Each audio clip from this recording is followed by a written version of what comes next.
guys, it's Heather here, and welcome back to the Lit Sisters. In case you're not aware, we are a booktube channel that I do with my sister, and she posts, we alternate. I post videos on Mondays, and she posts videos on Wednesdays. Now I know today is Wednesday, but I had a scheduling conflict come up, so we just had to switch this week. But normally I'm on Mondays, she's on Wednesdays, and welcome back to our channel. Today, I am going to do a book talk on the new Twilight book, Life and Death. In case you're unaware, Twilight came out with a 10th anniversary edition, and Stephenie Meyers, instead of just writing like a little thank you note for all the Twilight fans, she wrote like a whole new version of Twilight, but everything is gender swapped.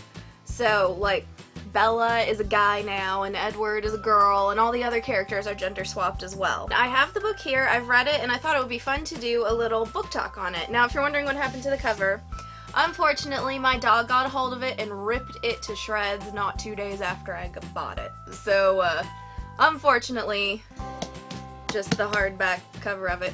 But the way you buy it, it's not like you can buy just the new version in its own standalone binding. When you buy it, it's the book Twilight in the same binding as Life and Death, and what it is like you open it this way and it's Twilight, and then you flip it around, you open it this way, and it's Life and Death. So let's get into talking about Life and Death, the reimagining of Twilight. So I had a lot of fun reading this book. I will say with the character swapped, it made it a lot almost funnier than the original book. So there's Bella, the main character in Twilight, has been changed to Beaufort, and he just goes by Beau. So it's Beau Swan. And Edward has been changed to Edith. So it's Beau Swan and Edith Cullen. Now it starts out the same. He lives in Phoenix and he moves to Forks to be with his dad. Now the only characters that I noticed weren't gender swapped were the parents of Bella. So Beau's dad is still Charlie, and he's a police officer, and his mom is still Renee, who's married to Phil. So all that stayed the same, but all the other characters changed. And I will say, as I was reading this, I kept getting slightly confused trying to keep up with who was who, all gender changed. I had to think for a second of, okay, this is the female version of who, so I kept getting turned around. So it starts with him moving to Forks to be with Charlie because he wants Renee to be able to travel with Phil. He starts out in school. Beau has the same personality as Bella, really clumsy, kind of awkward. And he starts school, again, still really unsure about the new school. And of course, again, everybody is still obsessed with him, like they were with Bella. So everyone's just obsessed with Beau as they were with Bella. And I will say, pretty much everything in the beginning of the book is pretty much exactly the same as when it was in Twilight. So it's almost like you're reading the same book, just with different names. Now for me, when the book started getting more interesting is when him and Beau and Edith started having interactions. Now for whatever reason, Beau being a boy, the boy being the human, and the girl being the vampire, for whatever reason, maybe just the way the personality is portrayed, or I don't know what it was, but it made the interactions funnier to me. Because it's so hard to get out of your head all these romantic moments that Edward and Bella had, and I didn't really think Twilight was a really funny book. I thought it was an entertaining book, but I didn't really look at it as funny. And this, I laughed a lot reading this book. There's a lot of funny moments in it. In the Twilight book, Edward, when he has super speed when he can run, and Bella will ride on his back a lot. And in this, he rides on Edith's back a lot. And it's just so funny because he hates it. And the character, let me tell you about the character description. They look the same, just guy versions, but Beau is really tall. Edith is described to be, I guess, petite. So, it's not like she's really tall and he's a short guy or anything. It's that way. And so he's like always describing himself as a gorilla climbing onto her back, trying to cling on. And I don't know, every time that, I think they did it twice in the book, that they talked about it just made me laugh a lot. And it was just really entertaining. I do wish throughout reading this there had been more differences from Twilight. It does turn out differently, which was why I was really excited to read it in the first place. I was interested to see how it could turn out a little different. The changes don't really come in until almost the end of the book. I wished more had been changed throughout the book, you know what I'm saying? I wished some moments had been different, you know, their first kiss could have gone down, or how he found out she was a vampire could have gone down a little different. I just feel like I would have enjoyed it just a little more if it had been more different than what it was. That being said, I still really enjoyed it. I will say, with all the characters being gender swapped, it made me dislike his high school friends 1,000 times more. The girls who were obsessed with Beau, I just found them to be really annoying and bitchy. And then his friends didn't even come across as all that good of friends anyway. And I know, like, the friends Bella makes that are human in Twilight probably weren't the best friends either, but I liked them more than I did in this book, if that makes any sense. I don't know, just the way they all acted, and I know, like, in general, girls tend to be bitchier about things, so I don't know if it was just because girls fighting over a guy instead of guys swooning over a girl.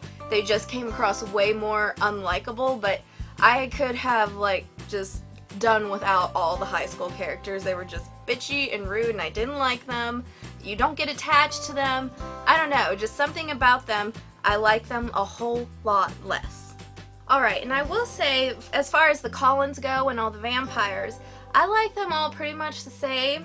I feel like Royal, the male version of Rosalie, was a lot harder to like than actual Rosalie. And I don't know if that could just be because we got 3 books worth of more character development with Rosalie than we do with Royal. So we don't really get a chance for Royal to grow on us. But in this book, he's kind of, I don't really care for him. He's just rude the whole time, which Rosalie was too, but, like, I eventually warmed to Rosalie, and I didn't warm to Royal at all, so it's probably lack of character development. But one thing that did bother me is the name Edith. I just don't like that name. I just don't like the name Edith, I think, is all it is. I still enjoyed the book, any other E name I think would have been better, because I just don't like the name Edith. I would have preferred even Eleanor, but they gave Eleanor to Emmett. So it's Royal and Eleanor instead of Rosalie and Emmett. I don't know, just something about the name Edith, I'm just kind of like, eh. But I liked Beau. Beau was a good switch. And Carlisle was switched to Corinne, and Esme, I believe, was Ernest. And they were still really likable. You had Alice as Archie, and Jasper as Jessamine, or something like that. And again, still really, really likable.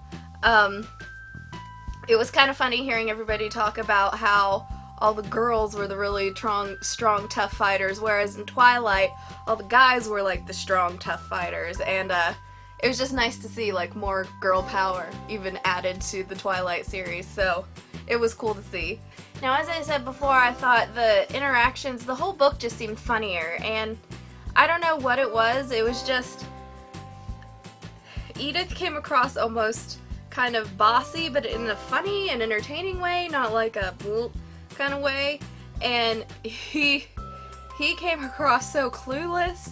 I don't know, it was just something about, like, the way they interacted, it just made me laugh, and how confused his friends got about how Edith was suddenly interested in Beau, and the way that Beau reacted to her in situations.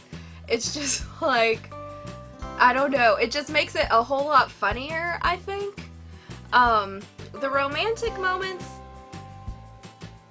didn't feel super romantic, but I don't know, maybe it's just because I've already read the scenarios, just, you know, with Bella and Edward, so maybe because I've already read them, they just didn't feel as intense, because I was already used to it, you know, I'd already seen it, heard it, read it, all that. So I don't know, that might have just been what it was, but the romantic moments didn't really come across all that romantic, but that also didn't really bother me. This book came across a lot more funny and quirky to me. Now I'll get down to the part where the book starts to change, and like I said, I wish more of it had been different than what it was, but I do also understand that's just supposed to be a reimagining, not a rewriting, so there's that. So, in this book, the 3 outsider vampires still come to the Forks area hunting, and they still come to the baseball game, and that's where all the shit goes wrong and goes down. Bo goes with Archie and Jessamine to Phoenix, and they stay in a hotel, and it starts out the same as when Bella got, was put in danger, and Edith stays behind with the rest of the clan to protect Charlie and try and track down. In this one, the bad guy is a girl, and her name is Joss, and her boyfriend, vampire person, I guess, I don't know, is Victor. So they stay behind in Forks to try and track Joss down. And obviously it doesn't work. Bo still gets the phone call from Joss telling him that, he has the VCR tape, so he thinks it's his mom shouting for him, and it's not. It's just the VCR tape, and he still falls for it. And I guess the whole premise is how the ending would have changed if Bella had left like 5 minutes earlier than she did in Twilight. So that's sort of like how the ending starts to change. So apparently Bo gets away just like about 5 minutes earlier before Bella would have in the Twilight universe. And he goes to the house, calls that number, and goes to the dance studio. And when he gets there, she's there waiting. She's got the video camera. She's gonna taunt Edith to try to get her to come after her for revenge and all that. And okay, so she starts to beat up Bo and starts to kill him, starts to torture him, and at one point she pricks his finger just enough to get her venom in him so he'll start hurting, and she runs off to try and control herself because, she got the taste of blood, so she's trying to keep herself from just sucking him dry right away. She wants to torture him. Well, because he left 5 minutes earlier, enough of the poison gets in his system to where by the time Edith and the rest of the Cullens get there, he's either gonna die from Edith sucking the poison and essentially all the blood out of him, and he's just gonna die, or she can let him become a vampire. So he chooses to become a vampire, and so because he's already pricked in the finger, the blood's flow is slower, so he will become a vampire slower. So she bites him in the neck, so it'll get to his heart faster, and so the change will speed up. For the change, you don't really experience much. Actually, for the change, I felt like that could have been condensed a lot. In the book, Edward is always so put together and knowing what to say and on it, and I just assumed Edith would be the same. And I know that the only person that they can't live without is the other person. So Edward can't live with Bella, Edith can't live without Bo. But she keeps rambling. She's like, oh my god, I'm so sorry, and she keeps getting over emotional while he's changing and can't stay focused on what she needs to talk about. And Archie has to keep reminding her to stay on track and tell, he's like, stop getting emotional, stop bringing your personal feelings into it, just tell him what he needs to know, tell him what he's gonna feel like when he wakes up, tell him about the laws of being a vampire, tell him this, and she keeps getting off track. And it just struck me as very off character. I was like, someone who's been around for as long as she has, and I guess, you could take into account she's finally found the person she wants to spend the rest of her life with, which is forever. But at the same time, it just seemed so out of character for her to be so distraught that she can't even, stay on par with what she needs to do. So that kind of threw me off a little bit, and I just thought the whole thing was just drug out a little, just a little. But again, it was sort of interesting. You got little glimpses of what you've learned about the rest of the Cullens during the change, because they're trying to talk to him while he's going through it, tell him stories, tell him the laws of the land of being a vampire and all that, and they try to tell him their backstories and all that. So eventually he does wake up and he changes, and just like Bella in the books, Bo just seems to be a real natural at being a vampire. Edith takes him out to go hunting, and then when they get out by themselves, she's afraid he's gonna yell at her for making him a vampire and letting him become like this. And of course, that's not it at all. Now, because he changed to vampire when he did, they just let his parents believe that he died. Now that for me was really, really sad, and I'll get to that story in a second. So after the last chapter, it kind of skips forward to an epilogue, and it takes you to his funeral, where they have staged the body of somebody to be burned up in a car crash in his truck, so his parents think he's died. So they don't think he just disappeared, because Bo left Forks to go to Arizona the same way Bella did. So he picked a fight with Charlie, made him seem like he hated Forks and didn't want to be with him, and left. So that's Bo's like biggest regret, is the last words he said to Charlie. And now his parents just think he's dead. He doesn't have that interaction that Bella gets with Charlie. So Renee and Phil are there, and they're pallbearers, and obviously Charlie's there. He's also a pallbearer, and it mentions some of the kids from his school. He does mention that they're all crying, even though he wasn't that good of friends with them, so he didn't really get it. But I just said, it struck me as so sad. I was just thinking on both ends. I'm like, it's so sad that these parents, you know, Charlie, especially with his last experience with his son not being a great one after he was just getting to spend more time with him, and then Renee with her son, with who she's grown up with him, you know, he's grown up with her, and, you know, she's taking care of him and he's taking care of her, and just to feel like you've lost your kid at 17, that's devastating. And then, like, for Bo to know he's still alive and know what his last words to his dad were, or to see how devastated his mom is, and not to be able to do anything about it. It's just like such an impossible and sad situation. I just can't imagine. And it was funny because I was reading this while I was at work when I got to this part, and like I just imagined somebody in my life dying, and I imagine Brian, who's my boyfriend who I live with, who is like he's my life partner. And I like burst into tears just thinking about him dying. Like, I just couldn't handle it. It made me so emotional just applying those thoughts to my own life. I was like, no! Me and Brian will be vampires! We'll live forever! Anyway, it was really ridiculous. Which you'll probably learn this about me if you watch our videos consistently. I am an extremely emotional person, so it was nothing for me for my head to go there. But anyway, so that was the biggest difference from Twilight to Life and Death. On the whole, I really enjoyed it. It was a nice twist on an old book, and it was nice to have something different to read about the same series. If you read Twilight and enjoyed it, if you read the Twilight series and liked it, I'm sure you would enjoy Life and Death. It didn't change my life or anything, it didn't change the series for me, but it was like a bonus feature for a book series or something. It was awesome.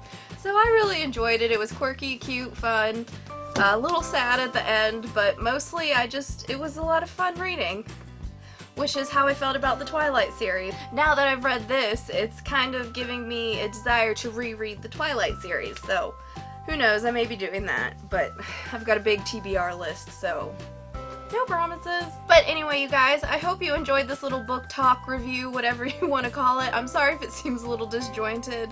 I just got off working an 11-hour shift and filmed it right after, so if I seem a little scattered, I'm very sorry. It's just what happens.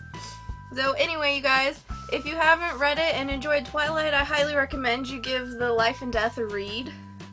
And I will see you guys in the next video. Happy reading!